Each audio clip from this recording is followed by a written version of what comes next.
আসসালামু আলাইকুম বন্ধুরা, কেমন আছেন সবাই? আশা করি সকলেই ভালো আছেন। আপনাদের সবাইকে স্বাগতম জানাচ্ছি কাইনমাস্টার ভিডিও এডিটিং টিউটোরিয়ালে আজকে সপ্তম পর্বে।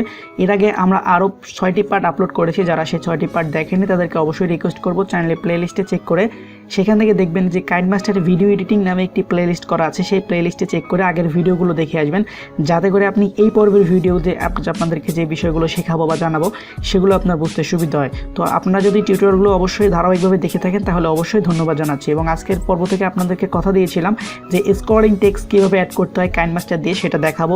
খুব সহজে আপনারা কীভাবে এই কাজটি করবেন সেটাই দেখাবো আজকের ভিডিওতে। তো এর জন্য আমি যে কোনো একটি প্রজেক্ট এখান থেকে ওপেন করে নিচ্ছি। তো এখান থেকে আমি একটা প্রজেক্ট ওপেন করবো, এখান থেকে আপনাদেরকে দেখাবো যে কীভাবে ভিডিওর নিচে স্কোরিং টেক্সট অ্যাড করতে হয়।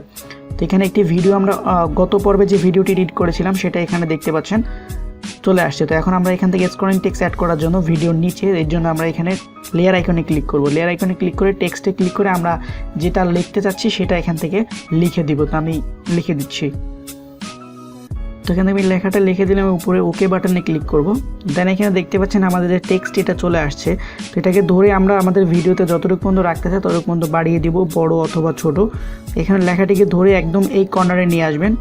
আসার পর নিচের দিকে সাইডের নিচের দিকে ক্লিক করবেন। এখানে দেখতে পাবেন যে গ্লো নামে অপশনটি আছে, এটাকে ক্লিক করে এনেবেল করে দিবেন, আউটলাইন এনেবেল করে দিবেন, ব্যাকগ্রাউন্ড এনেবেল করে দিবেন এবং ফুল ব্যাকগ্রাউন্ড এটা সিলেক্ট করে দিবেন অবশ্যই। এবং ব্যাকগ্রাউন্ড কালারটি এখান থেকে আপনি চাইলে সিলেক্ট করে দিতে পারেন। আপনি আপনার পছন্দ মতো যে কোনো ব্যাকগ্রাউন্ড এখানে সিলেক্ট করতে পারেন। তো আমি এখান থেকে আপনাদেরকে দেখানোর জন্য জাস্ট একটি ব্যাকগ্রাউন্ড সিলেক্ট করে দিচ্ছি এবং অপাসিটি এখান থেকে আমি হাই করে দিব। আপনি আপনার পছন্দ মতো অপাসিটি এখানে ইউজ করতে পারবেন। তো এখন দেখতে পাচ্ছেন এখানে কিন্তু মোটামুটি এরকম একটি শেপে চলে আসছে। তো এখন এখানে লেখাটিকে আমরা এখন আবার টেক্সটের উপরে ক্লিক করে লেখাটিকে একদম একটু বাড়িয়ে দিব যতটুকু পর্যন্ত লেখাটি বাড়ানোর দরকার। এবং একদম ভিডিও লেখাটির উপরে ক্লিক করে একদম শেষের দিকে এখানে আসবেন। আসার পরে উপরে এই সাইডে দেখতে পাচ্ছেন যে একটি চাবির মতো আইকন আছে, এখানে একটা ক্লিক করবেন। এখানে ক্লিক করার পরে এই যে প্লাসে ক্লিক করবেন। ক্লিক করার পর এখানে স্ক্রিনে টেক্সটটিকে ধরবেন, ধরে একদম ধীরে ধীরে টেক্সটটিকে শেষ পর্যন্ত নিয়ে যাবেন। টেক্সটটি যেভাবে আপনার স্ক্রিন দিয়ে যাবে ঠিক সেভাবে এখান থেকে সিলেক্ট করে দিবেন। চেষ্টা করবেন যাতে রোটেট না হয়। তো আমার এখানে রোটেট হয়ে যাচ্ছে। তো আপনারা খুব সময় নিয়ে ধীরে ধীরে কাজটি করবেন, তাহলে খুব সুন্দরভাবে কাজটি করতে পারবেন। তো আপনাদেরকে দেখানোর জন্য আমি খুব দ্রুত কাজটি করলাম। তো এখন যদি আমরা এখান থেকে ভিডিওটি প্লে করি তাহলে দেখতে পাবেন আমার ভিডিওর নিচে যে স্কোরিং টেক্সট সেটা কিন্তু অটোমেটিক অ্যাড হয়ে যাবে এবং খুব সুন্দরভাবে এখানে প্লে হবে। তো আপনি অবশ্যই স্ক্রিনে হাত দিয়ে খুব সুন্দরভাবে সময় নিয়ে টেক্সটটিকে একদম শেষ পর্যন্ত এডিট করে দিবেন, তাহলে খুব সহজেই কিন্তু আপনার টেক্সটটি এখানে চলে আসবে। তো এখন আপনি টেক্সটির যে স্পিড আছে সেই স্পিডটি আপনি এখান থেকে কন্ট্রোল করতে পারেন। আপনি এটা যতটুকু পর্যন্ত বাড়িয়ে দেবেন আপনার টেক্সটটি তত স্লো এখান থেকে যাবে। তো আমরা যে এখান থেকে প্লে করে দিই, আপনি এখানে লক্ষ্য করেন।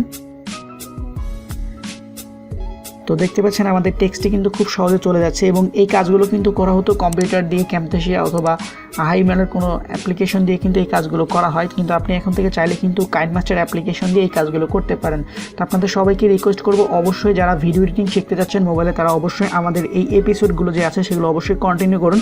সেক্ষেত্রে আপনারা হয়তো একদম প্রফেশনাল লেভেলে না হলেও কিছুটা হলেও আপনারা একদম ভিডিও এডিট করতে পারবেন, যেটা আপনাদের কাজে আসবে ইউটিউবে ভিডিও আপলোড করার ক্ষেত্রে। তো আজকের ভিডিও এখানে শেষ করছি। ভিডিও ভালো লাগলে অবশ্যই একটি লাইক করতে পারেন। দেখা হবে সামনের এপিসোডে নতুন কোনো বিষয় নিয়ে, নতুন কোনো টপিক নিয়ে। ততক্ষণ ধরে ভালো থাকবেন, সুস্থ থাকবেন। আল্লাহ হাফেজ।